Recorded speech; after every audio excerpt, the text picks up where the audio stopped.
Hello. അപ്പോൾ നമ്മൾ ലേസേഴ്സ് എന്നുള്ള ചാപ്റ്റർ ആയിരുന്നല്ലേ പഠിച്ചുകൊണ്ടിരുന്നത്.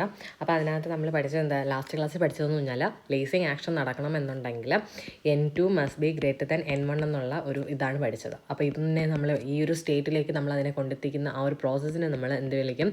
പോപ്പുലേഷൻ ഇൻവെർഷൻ എന്ന് വിളിക്കും. എന്ത് വിളിക്കും? പോപ്പുലേഷൻ ഇൻവെർഷൻ എന്ന് വിളിക്കുമെന്ന് പറഞ്ഞു. ദെൻ ഈ പോപ്പുലേഷൻ ഇൻവെർഷൻ അച്ചീവ് ചെയ്യാനായിട്ട് നമുക്ക് പമ്പിങ് ചെയ്യാം. പമ്പിങ് എന്ന് പറഞ്ഞാൽ ആ ഒരു ഈ N2 ഗ്രേറ്റർ ദാൻ N1 എന്നുള്ള ആ ഒരു കണ്ടീഷനിലേക്ക് എത്തിക്കാനായിട്ട് നമ്മൾ എക്സ്റ്റേണൽ എനർജി കൊടുക്കും. അതിനാണ് നമ്മൾ പമ്പിങ് എന്ന് വിളിച്ചത്. ആൻഡ് അതിൻ്റെ ഡിഫറൻറ്റ് മെത്തേഡ്സ് ഏതൊക്കെയാണെന്ന് നമ്മൾ കണ്ടു. ഇത്രയാണ് നമ്മൾ ലാസ്റ്റ് ക്ലാസ്സിൽ കണ്ടത്. ഇനി നമുക്ക് നോക്കേണ്ടത് basic components of laser. Okay, ലേസറിൻ്റെ ബേസിക് കമ്പോണൻസ് ആണ് നമുക്ക് അറിയേണ്ടത്. ഓക്കെ, ബേസിക് കമ്പോണൻസ് എന്തൊക്കെ വരും?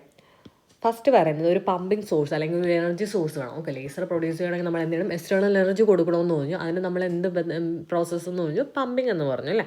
അപ്പോൾ നമുക്ക് എന്ത് ചെയ്യണം? ബേസിക് കമ്പോണൻറ്റ് ഫസ്റ്റ് വേണ്ട ഒരു പമ്പിങ് സോഴ്സാണ് അല്ലെങ്കിൽ ഒരു എനർജി സോഴ്സാണ് നമുക്ക് പറയുന്നത്. ഓക്കെ, അതിന് നമുക്ക് എന്താണ് പറയുന്നത്? It is used to excite the active medium to excited levels which results in population inversion. അപ്പോൾ പമ്പിങ് എന്തിനാണ് നമ്മൾ കൊടുക്കുന്നത്? പോപ്പുലേഷൻ ഇൻവെർഷൻ അച്ചീവ് ചെയ്യാനാണ് നമ്മൾ പമ്പിങ് എന്നുള്ള പ്രോസസ്സ് നമ്മൾ കൊടുക്കുന്നത്. അല്ല, നമ്മൾ നേരത്തെ പഠിച്ച ഹീലിയം നിയോൺ ഗ്യാസ് ലേസർ, അത് നമുക്ക് ഇലക്ട്രിക്കൽ ഡിസ്ചാർജ് മെത്തേഡ് വെച്ചിട്ട് നമുക്ക് എന്ത് ചെയ്യാം? എക്സൈറ്റ് ചെയ്യാം. അതുപോലെ തന്നെ റൂബി ക്രിസ്റ്റൽ ലേസറാണെങ്കിൽ നമുക്ക് ഫ്ലാഷ് ലാംപ്സ് ആണ് അതിൽ എനർജി സോഴ്സ് ആയിട്ട് യൂസ് ചെയ്യുന്നത്. അപ്പോൾ ഫ്ലാഷ് ലാമ്പ് യൂസ് ചെയ്യാന്ന് പറഞ്ഞാൽ അവിടെ എന്താണ്? ലൂമിനിസെൻ്റ് എനർജിയാണ് കൊടുക്കുന്നത്. സോ ഓപ്റ്റിക്കൽ പമ്പിങ്ങിനകത്താണ് അത് വരുന്നത്. ദെൻ അടുത്തൊരു കമ്പോണൻ്റ് എന്ന് പറഞ്ഞാൽ ആക്റ്റീവ് മീഡിയ. ഓക്കെ, അപ്പോൾ ആക്റ്റീവ് മീഡിയത്തിൽ പറയുന്നത് എന്തുവാ? ആക്റ്റീവ് മീഡിയത്തിൽ ലേസിങ് മീഡിയം എന്ന് പറഞ്ഞാൽ എന്തുവാണ്? നമ്മുടെ ആക്റ്റീവ് മീഡിയം അല്ലെങ്കിൽ അതിനെ വിളിക്കുന്ന മറ്റൊരു പേരാണെന്ന് പറയുന്നത് ലേസിങ് മീഡിയം എന്ന് പറയുന്നത്. സോ ലേസിങ് മീഡിയം എന്ന് പറയുമ്പോഴത്തേക്കും അതിന് അറ്റ്ലീസ്റ്റ് 3 എനർജി ലെവൽസ് ഉണ്ടാവണം. ഓക്കെ, ഏതൊക്കെയാണ് നമ്മുടെ എനർജി ലെവൽസ് എന്ന് പറയുന്നത്? ഒന്നെന്ന് പറയുന്നത് നമ്മുടെ എന്താണ്? Ground state. ഓക്കെ, ഏറ്റവും താഴെ വരുന്നത് എന്താണ്? ഗ്രൗണ്ട് സ്റ്റേറ്റ് ആണ്. ദെൻ ഒരു മെറ്റാസ്റ്റേബിൾ സ്റ്റേറ്റ് ഉണ്ട്. ദെൻ ഒരു ഒരു relatively high energy pump state. Okay, higher energy level. ഇങ്ങനെ 3 എനർജി ലെവൽസ് എങ്കിലും എന്ത് ചെയ്യണം? ഒരു ലേസിങ് മീഡിയം അല്ലെങ്കിൽ ഒരു ആക്റ്റീവ് മീഡിയത്തിന് വേണം. ഓക്കെ, അപ്പോൾ ഇതിൽ നമ്മൾ നേരത്തെ പഠിച്ചതാണ് എന്താണ്? മെറ്റാസ്റ്റേബിൾ സ്റ്റേറ്റിൽ എന്താണ്? ആ ഒരു ആറ്റത്തിൻ്റെ ലോങ് ലൈഫ് ടൈം ആയിരിക്കും when compared to high energy pump state. Okay, metastable സ്റ്റേറ്റിലാണ് എന്ത് ചെയ്യുന്നത്? ലൈഫ് ടൈം കൂടുതൽ. To retain population inversion. Okay, population inversion retain ചെയ്യണമെന്നുണ്ടെങ്കിൽ എന്താണ് കണ്ടീഷൻ നമ്മൾ പറഞ്ഞത്? നമ്മൾ നേരത്തെ പറഞ്ഞ പോലെ എന്താണ്? N2 ഗ്രേറ്റർ ദാൻ N1 എന്ന് പറഞ്ഞില്ലേ?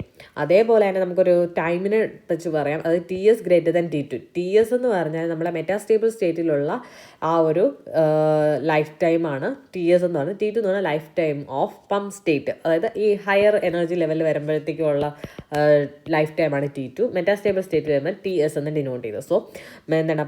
To obtain population inversion condition എന്നാണ് TS must be greater than T2. നേരത്തെ നമ്പർ ഓഫ് ആറ്റംസിൻ്റെ ടേംസിൽ പറയുവാണെങ്കിൽ N2 ഗ്രേറ്റർ ദാൻ N1 എന്ന് പറയുന്ന പോലെ TS ഗ്രേറ്റർ ദാൻ T2 ആയിരിക്കണം. ഓക്കെ അല്ലേ? Then amplification cannot be obtain with only 2 levels because such a system cannot support. അപ്പോൾ നമ്മൾ പറഞ്ഞു ലേസിങ് മീഡിയത്തിന് എത്ര എനർജി വേണം? 3 എനർജി ലെവൽസ് വേണമെന്ന് പറഞ്ഞു. ആ 3 എനർജി ലെവൽസ് വേണമെന്ന്, അറ്റ്ലീസ്റ്റ് 3 എനർജി ലെവൽസ് എങ്കിലും വേണമെന്ന് പറയാൻ കാരണം എന്താണ്? അവിടെ നമുക്ക് എന്താണ്? ഈ ഒരു സിസ്റ്റത്തിൽ ഒരു ആംപ്ലിഫിക്കേഷൻ, നമുക്ക് 2 എനർജി ലെവൽസ് ഉണ്ടെങ്കിൽ ആംപ്ലിഫിക്കേഷൻ നമുക്ക് പറ്റത്തില്ല. ആൻഡ് ഈ ഒരു ലേസിങ് മീഡിയം അല്ലെങ്കിൽ ആക്റ്റീവ് മീഡിയം എന്ന് പറഞ്ഞാൽ സോളിഡ് ആവാം, ലിക്വിഡ് ആവാം, അല്ലെങ്കിൽ ഗ്യാസ് ആവാം. It place between 2 reflecting mirrors. Okay, 2 reflecting മിറേഴ്സിന് ഇടയിലാണ് നമ്മൾ എന്ത് ചെയ്യുന്നത്? ഈ ആക്റ്റീവ് മീഡിയത്തിനെ പ്ലേസ് ചെയ്യുന്നത്. And it provides the amplification of light. Okay, ലൈറ്റിന് എന്ത് ചെയ്യുന്നു? ആംപ്ലിഫിക്കേഷൻ കൊടുക്കുന്നു.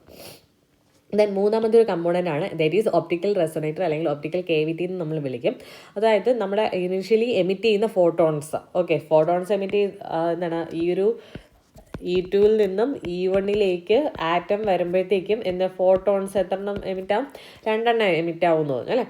സോ Hν ഔട്ട് എന്നായിരുന്നു നമ്മൾ അതിൻ്റെ എനർജി പറഞ്ഞത്. ആൻഡ് ഇതിലേക്ക് വരുന്ന എനർജി എന്ന് പറഞ്ഞാൽ Hν ആയിരുന്നു അല്ലേ?